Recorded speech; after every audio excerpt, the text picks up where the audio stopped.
Hello! Welcome to Vijayan world. ఇవాళ మనం అగ్ని పరీక్ష ఎపిసోడ్ 11 గురించి మాట్లాడుకుందాం. ఎందుకంటే ఆల్రెడీ 12 కూడా వచ్చేసింది. బట్ మనం 11 పోస్ట్ చేయాలి కదా ముందు. సో 11 గురించి మాట్లాడుకుందాం. ఎందుకంటే నాకు 11 ఎపిసోడ్ ఉన్నాయి. చాలా ఉన్నాయి. చాలా యాంగర్ కూడా ఉంది లోపల ఎపిసోడ్ 11 గురించి మాట్లాడడానికి. ఎందుకు అంటే చెప్తాను. సో ముందుగా మన ఛానల్ని సబ్స్క్రైబ్ చేసుకోండి, లైక్ చేసుకోండి అండ్ మీ ఒపీనియన్స్ని మన కామెంట్స్లో చెప్పండి. సో ఇప్పుడు ఇండెప్త్ మనం వీడియోలోకి వెళ్తే ఇవాళ ఎపిసోడ్ 11లో కూడా సేమ్ లీడర్స్ని 2 లీడర్స్ని వాళ్ళు సెలెక్ట్ చేసుకోవాలి. దానికి వాళ్ళు బాల్ డ్రాప్ అని చెప్పేసి ఒక గేమ్ అయితే పెట్టారు. ఆ బాల్ డ్రాప్ గేమ్లో బాగీకి పాపం ఇంజూర్ అయింది. ఎందుకంటే తనకి ప్రీవియస్గా కూడా ఏదో షోల్డర్ది ఏదో ఉంది అంట. సో దాని రిలేటెడ్ మళ్ళీ తనకి టాస్క్ చేస్తున్నప్పుడు షోల్డర్ది పెయిన్ అయితే ఇది వచ్చింది. సో తను టాస్క్ ఆడకుండా బయటికి అయితే వెళ్ళిందనమాట. అంటే మళ్ళీ ఎపిసోడ్లో వచ్చింది. బట్ తను దాన్ని ఏమంటారు బ్యాండ్ ఏదో వేయించుకొని అయితే వచ్చింది. సో ఈ మీన్ వైల్లో వీళ్ళు లీడర్స్ని సెలెక్ట్ చేసుకోవాలి. మళ్ళీ సేమ్ 2 టీమ్స్కి 2 లీడర్స్ని సెలెక్ట్ చేసుకోవాలి. ఆ బాల్ డ్రాప్ అవుట్లో దీపక్ మాత్రం చాలా బాగా ఆడాడు. ఎందుకంటే 2 ఆర్ థ్రైస్ అనుకుంటా తనే బాల్ని క్యాచ్ చేశాడు. అండ్ వన్స్ తను ఒక 2 మెంబర్స్ని బయటికి తీసేశాడు.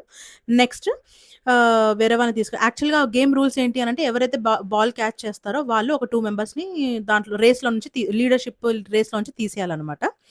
అదే ఇఫ్ సేమ్ పర్సన్ మళ్ళీ బాల్ డ్రాప్ చేసినప్పుడు క్యాచ్ చేస్తే మాత్రం వాళ్ళకి నచ్చిన నెక్స్ట్ పర్సన్కి బాల్ పాస్ చేయాలి. సో దట్ వాళ్ళు ఇంకొక 2 మెంబర్స్ని తీసేస్తారు. అండ్ ఎవరైతే బాల్ క్యాచ్ చేశారో వాళ్ళకి అంటే వాళ్ళని తీసే ఆప్షన్ ఎవరికీ లేదు. సో ఎలా ఆ విధంగా దీపక్ 3 టైమ్స్ పట్టుకున్నాడు. అండ్ ఒకసారి తను చేశాడు. 2 టైమ్స్ వేరే వాళ్ళకి ఇచ్చాడు. అందులో ఒకళ్ళు రామకృష్ణ అతను ఏం చెప్పాలి అయోమయం జగన్నాథమైన. ఎందుకు అనంటే తనకి ఈ టాస్క్ అర్థమవుద్దో అర్థం కాదు ఏంటో ఏం తెలీదు. సో అలాగే శాలిని అనుకుంటా కదా, రైట్, శాలిని చేస్తున్న తను రామకృష్ణని తీసేస్తుంటే హలో మీకు తెలుసా అని అనుకుంటే ఏదో పెద్ద గొప్పగా మాట్లాడాలని ఫీల్ అయ్యాడు. పాపం లాస్ట్ తనే ఎరపపోయాడు. సో ఇలాగ వీళ్ళందరూ రేస్లోంచి వెళ్ళిపోగా లాస్ట్లో మిగిలింది శాలిని, సృష్టి అండ్ తెలంగాణ అమ్మాయి తన పేరు నాకు ఐడియా లేదు. అండ్ మన దిస్ ఫెలో దీపక్. సో లాస్ట్కి మిగిలింది వీళ్ళు ఈ 4 మెంబర్స్. ఈ 4 మెంబర్స్ వీళ్ళకి ఒక రెడ్ అదే ఒక గ్లాస్లో వాటర్, రెడ్ కలర్డ్ వాటర్ వాళ్ళకి పోసి ఇచ్చారనమాట. ఎవరి గ్లాసెస్ అయితే పడిపోతాయో అండ్ లాస్ట్కి ఎవరైతే ఇద్దరు మిగులుతారో వాళ్ళిద్దరు లీడర్స్. ఏ ఇద్దరివి ఫస్ట్ పడిపోతే వాళ్ళిద్దరు అవుట్ అయిపోతారు అనమాట రేస్లో నుంచి. సో ఆ క్రమంలో ఈ గర్ల్స్ ముగ్గురు కలిసి దీపక్ని ఫస్ట్ బయటికి తీసేద్దాం, దాని తర్వాత వాళ్ళు కొట్టుకుందాం అని అయితే ఏదో ప్లాన్ వేసుకున్నారు. అది కూడా శాలిని చేసింది. సో ఆ రేస్లో ఏమైంది అని అంటే సృష్టి ఏం చేసింది, తినని దగ్గరకు వచ్చేటప్పటికి శాలిని ఏం చేసింది, సృష్టిది పడేసింది. సో సృష్టి షాక్డ్. తర్వాత నెక్స్ట్ ఈ అమ్మాయి ఇప్పుడు ఇంకొక అమ్మాయి సెకండ్ లీడర్ అని చెప్పాను కదా, ఆ అమ్మాయి పేరు నాకు గుర్తురాట్లేదు, సారీ. ఆ అమ్మాయి ఏం చేసిందనంటే మన దీపక్ది పడేసింది. సో ఫైనల్గా ఇంకా శాలిని ఇంకొక అమ్మాయి వీళ్ళిద్దరు మాత్రం లీడర్స్ అయిపోయారు. అయిపోయిన తర్వాత ఈ జడ్జెస్ దగ్గరికి వస్తే వీళ్ళేం చేశారు, అమ్మని గెలుచుకొని కార్డ్ ఏదైతే వాళ్ళకి బిందు మాధవికి ఇచ్చాడో ఆ కార్డ్ని తనకి యూజ్ చేయకుండా అది తీసుకెళ్ళి మళ్ళీ లీడర్ అయిన శాలిని చేతిలోనే పెడితే తనేమో మన సింగర్ ఉంది కదా, తెలంగాణ సింగర్, ఆ అమ్మాయి చేతికి కార్డు తీసుకెళ్ళి ఇచ్చి నువ్వు లీడర్ అవ్వాలి అని చెప్పి తనకి ఇచ్చింది. పాపం అమ్మని ఫేస్లోనే తెలిసిపోతుంది, తనకి చాలా కోపం వచ్చింది. ఆ ఫేస్లోనే తన యాంగర్ అంతా తెలిసిపోయింది. బట్ ఏం చేయగలడు, ఏం చేయలేడు కదా, అట్లా జరిగిందనమాట. తర్వాత ఇంకా ఇద్దరు లీడర్స్ వచ్చిన తర్వాత వీళ్ళకి బ్యాలెన్సింగ్ టాస్క్ ఒకటైతే ఇచ్చారు. ఆ బ్యాలెన్సింగ్ టాస్క్లో అందరూ వీళ్ళు 2 స్టిక్స్ ఉన్నాయి అండ్ ఒక బుట్ట ఉంది. అది some weighing machine kind of. So అందరూ సో 2 లీడర్స్ ఫస్ట్ ఫామ్ అయిన తర్వాత వీళ్ళని ఎవరెవరు వాళ్ళకి ఛాన్స్ ఇచ్చారనమాట. మీరు ఎవరి టీంలోకి వెళ్తారు అని చెప్పేసి మాక్సిమం మెంబర్స్ శాలిని దానిలోకే వచ్చారు. వచ్చిన తర్వాత మళ్ళీ ఈక్వల్ అయితే చేశారు టీమ్స్, 2 టీమ్స్ని ఈక్వల్ చేశారు. ఈక్వల్ చేసిన తర్వాత ఈ బ్యాలెన్సింగ్ టాస్క్ అయితే స్టార్ట్ చేశారనమాట. ఎవరు గెలుస్తారు ఏంటి అనేది. ఆబ్వియస్గా అది మన సింగర్ టీమ్ అయితే గెలిచింది. ఆ టాస్క్లో లిటిల్గా చెప్పాలంటే నాకు మిథిలేష్ చాలా బాగా ఆడాడు. మిథిలేష్, దీపక్ అండ్ ముక్కు పుడక కుట్టించుకున్న అబ్బాయి, ఆ అబ్బాయి కూడా చాలా బాగా ఆడాడు. ఈ శాలిని టీంలోకి వస్తే రోహిత్ మన బాబు ఆ అబ్బాయి ఉన్నాడు చూడండి. వాడు చరణ్. యెస్. ఇప్పుడు గుర్తొచ్చింది పేరు. చరణ్ ఎక్సలెంట్‌గా ఆడాడసలు. Sorry not Sai. ఇతని పేరేంటి రోహిత్. ఆ రోహిత్ ఫస్ట్ నుంచి వాడి చేతులు అసలు స్ట్రెయిట్‌గా లేనే లేవు. ఇలా స్ట్రెయిట్‌గా పెట్టాల్సిన హ్యాండ్‌ని ఇలా బెండ్ చేసే పట్టుకుంటున్నాడు. అది వాళ్ళందరికి ఎందుకు కనిపించలేదు నాకర్థం కాలేదు. నవదీప్ ఎళ్ళిపోయి డైరెక్ట్‌గా అమన్ అసలు ఏం చేయకుండానే అమన్‌ది పడేసాడు. అసలు అమన్ అయితే షాక్ అసలు నాదెందుకు పడేసారు అన్నట్టుగా ఎక్స్‌ప్రెషన్స్ ఇచ్చేసాడు ఆ అబ్బాయి. రోహిత్‌ది మాత్రం ఈ నవదీప్‌కి ఎందుకు కనపడలేదో నాకర్థం కాలేదు.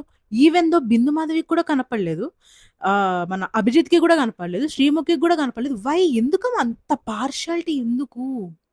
మీకా కంటెస్టెంట్ నచ్చితే డైరెక్ట్‌గా మాకీ కంటెస్టెంట్ నచ్చాడు. సో, ఇతన్ని మేము డైరెక్ట్‌గా పంపించేస్తాం బిగ్ బాస్‌లోకని చెప్పి పక్కన కూర్చోబెట్టేసేయండి. అంతేగాని టాస్క్‌లు ఎందుకు ఆడిపిస్తున్నారు? ఆడ ఫస్ట్ నుంచి సరిగ్గా ఆడలేదు రోహిత్. కానీ ఆ రోహిత్‌ని మాత్రం అసలు ఎంత ఇగ్నోర్ చేశారంటే లిటరల్‌గా లాస్ట్‌లో మిథిలేష్ ఇంకా దీపక్ ఇద్దరు చెప్తున్నారు వాడు హ్యాండ్ బెండ్ చేస్తున్నాడు, హ్యాండ్ బెండ్ చేస్తున్నాడు. ఇప్పటికి చాలా టైమ్స్ హ్యాండ్ బెండ్ చేశాడని. ఆఖరికి వాళ్ళు చెప్పిన తర్వాత ఎప్పుడైతే వాళ్ళు వాయిస్ రైజ్ చేశారో అప్పుడే సింగర్ గూడా ఆ అమ్మాయి గూడా తను వాయిస్ రైజ్ చేసింది. అస్సలు నాకు అందుకే ఈ ఎపిసోడ్ 11 చూసినప్పుడైతే నాకు చాలా అంటే చాలా కోపమొచ్చింది. అసలు ఎందుకంత పార్షియాలిటీ రోహిత్ మీద నాకిప్పటికీ అర్థం గాట్లేదు. అరే! వాడు ఆడితే బరాబర్ వాడే ఆడతాడు. ఔట్స్ వస్తే వాడే వస్తాడు. ఎందుకు మీరంత పార్షియాలిటీ చూపిస్తున్నారు? ఒకవేళ తననే మీకు ఇంట్లోకి పంపించాలని అనుకుంటే డైరెక్ట్‌గా పంపించేసేయండి గదా! ఎందుకు ఈ టాస్క్‌లన్నీ ఎందుకు అన్నెసెసరీ టైమ్ వేస్ట్ పనులు? ఎప్పుడు చూడు ఎవరినో ఒకడిని పట్టుకుంటారా మీరు సీజన్‌లో? లాస్ట్ సీజన్‌లో కళ్యాణ్‌ని వాడిని పట్టుకున్నారు. ఈ సీజన్‌లో రోహిత్‌ని పట్టుకుంటున్నారు. వై? అంటే మీరు పట్టుకొని పుష్ అయ్యిందే ఇంకేం గాదా? మిగతా వాళ్ళందరేంటి పిచ్చోళ్ళా? అసలు ఏం జేస్తున్నారో ఏంటో అర్థం గాదు. వాళ్ళు వాయిస్ రైజ్ చేసేంత వరకు వీళ్ళసలు రోహిత్‌ని ఇగ్నోర్ చేసారు. వాళ్ళు వాయిస్ రైజ్ చేశాక గూడా రోహిత్‌ని ఇగ్నోర్ జేస్తున్నారు. అసలు యాక్చువల్‌గా సింగర్ టీమ్‌లో ఆ అమ్మాయి ఆ లీడర్‌షిప్ టీమ్‌లో 4 మెంబర్స్ మిగిలుండాలి అలాగే. అలాంటిది రోహిత్ అంటే వీళ్ళు 2 మెంబర్స్ అయ్యేంత వరకు రోహిత్‌ని అక్కడ అలాగ ఉంచేసారు. నువ్వే నీ టీమ్‌కి నువ్వే, నీ టీమ్‌కి నువ్వే మీరే చేయాలి, మీరే చేయాలి, మీరే చేయాలి అనుకుంటా. ఏంటిదది? ఇంత పార్షియాలిటీనా? డామ్!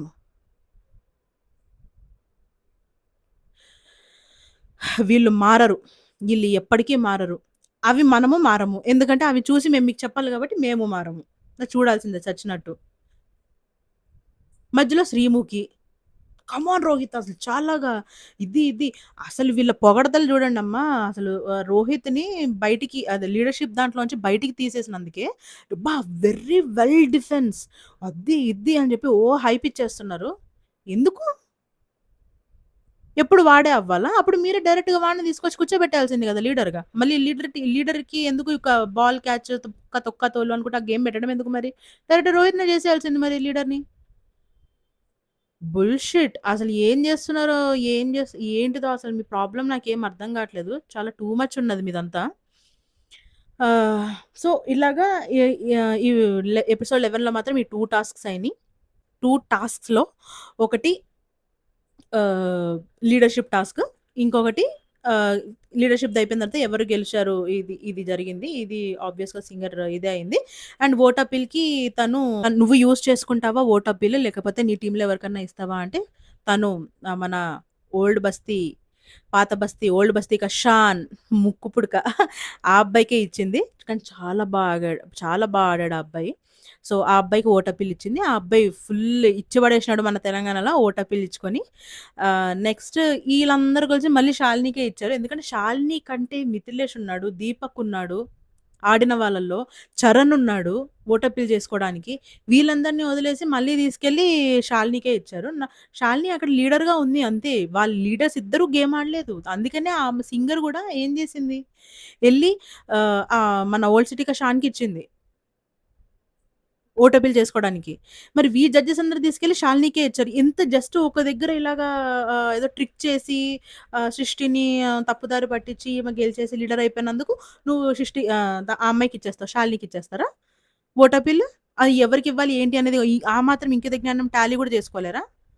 మరి అంట ఉన్నప్పుడు రోహిత్, చరణ్ ఇద్దరు బాగా డిఫెన్స్ చేసుకున్నారు. వాళ్ళ పాయింట్స్ పెట్టుకున్నారు. Whatever so and so, so and so అని చెప్పినప్పుడు పోనీ అట్‌లీస్ట్ చరణ్‌కి ఇవ్వాల్సింది. అంత బా ఆడాడు ఆ అబ్బాయి. ఆ టాస్క్. మిథిలేష్‌కి ఇవ్వాల్సింది, దీపక్‌కి ఇవ్వాల్సింది. వీళ్ళందరిని గాకుండా శాలినికిచ్చింది. శాలిని ఏమాడింది అసల టాస్క్ ఏమాడింది? లీడర్‌కి అయిన బాల్ క్యాచ్ దాన్ని తప్ప. నెక్స్ట్ టాస్క్ ఆమేం ఆడలేదే. అసలు ఏం జేస్తున్నారో ఏందో ఈళ్ళు పెద్ద జెన్యూన్‌గా మళ్ళీ అది, ఇది జనాలకి ఏదో పెద్ద ఆదర్శం ఇచ్చేయడానికి అని జెప్పేసి ఏవో కబుర్లు జెప్తున్నారు మళ్ళీ. సో, వాటెవర్ నాకు ఈ 11థ్ ఎపిసోడ్‌లో అయితే మాత్రం ఇది చాలా మెంటల్ ఎక్కేసింది నాకు. ఆహ్, రోహిత్ ఎనకాల పడ్డం ఎప్పుడు మానేస్తారో ఏమో నాకర్థం గాదు గానీ, రోహిత్ నాయుడు అనుకుంటే, ఆ రోహిత్ నాయుడు ఎనకాలైతే పడ్డారు. ఇంక మనం ఏం జేయలేము. అది వాళ్ళిష్టం. అదనమాట సంగతి. సో, మనం ఇంకొక ఎపిసోడ్‌లో ఎపిసోడ్ 12లో ఏం జరిగింది, ఏంటి అనేది మరి కొంచెం సేపట్లో ఆ ఎపిసోడ్ గూడా చేసి, దాన్ని గూడా అప్‌లోడ్ చేసేస్తాను. అప్పటి వరకి మన ఛానల్‌ని చూస్తూ ఉండండి. మీ సపోర్ట్‌ని మా ఛానల్‌కి చూపిచ్చండి. లైక్ చేయండి, సబ్స్క్రైబ్ చేసుకోండి. మీ ఒపీనియన్ ఏంటో కామెంట్స్‌లో చెప్పేయండి. అండ్ మీ సజెషన్స్ ఏమన్నా ఉన్నా గూడా కామెంట్‌లో చెప్పొచ్చు. I will take all suggestions. Okay. Thank you. By.